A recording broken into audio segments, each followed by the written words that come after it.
It's been so cold here today in TLB, really windy and freezing, so I'm enjoying some tea and I've lit the fire and the cats may appear.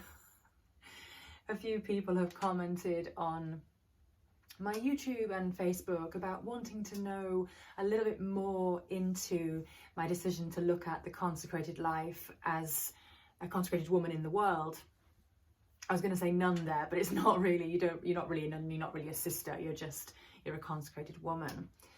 So far in my exploration, I've got another 3 months to go until May, when our bishop comes to do the confirmation mass, and I'll be doing some of the music in that mass. So I said to my priest, please may I talk to the bishop at that time, so it gives me a little bit more time, gives me a goal to work towards the end of May.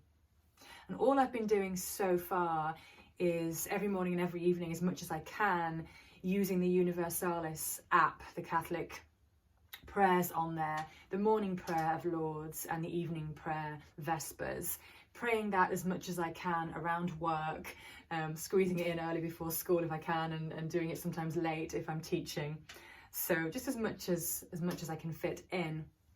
And then daily mass where possible. Fortunately for me, I have a church 5 minutes away, 5 minutes drive, so I go to the one in Market Raisin. It's Holyrood, absolutely beautiful, and I really enjoy the solitude there because not very many people actually go, so we're quite a quiet community here.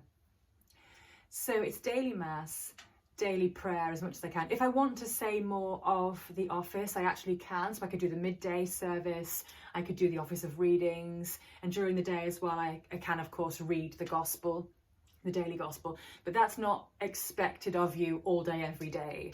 What I will do down the line a little bit, depending on how I feel in May, and if I can see the bishop then, is we will form a sort of rule, sort of like a little monastic rule, if you like, going into more detail on what he might require from me, things like that. So can I be a little bit more helpful at church? Can I see people and go through, be a woman of prayer for other people, listen to people and pray for them. Those sorts of things that will be outside of my home life prayer.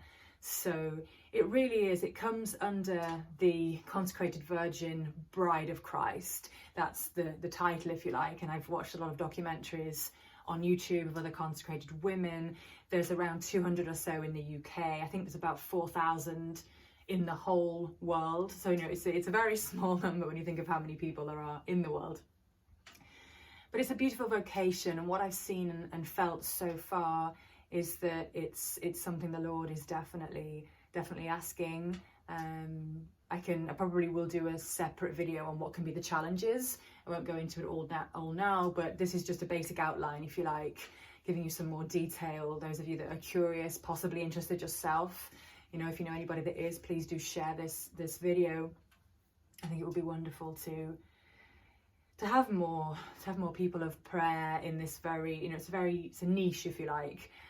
It's not obviously it's not the most popular vocation when you think of how many priests there are and how many nuns and how many monks, but I think it's really beautiful. And you look at the early martyrs, a lot of the early Christian women who were celibate, consecrated virgins, they're a huge role model for me. So I've been reading, and Julian of Norwich is another big one. I absolutely love her. So that's where we are at the moment. Please do ask any questions. I always try to comment as much and reply as much as I can on my YouTube and my Facebook. So this will be all I'm going to say for now, and I'll do something in more details soon. But thank you so much for watching.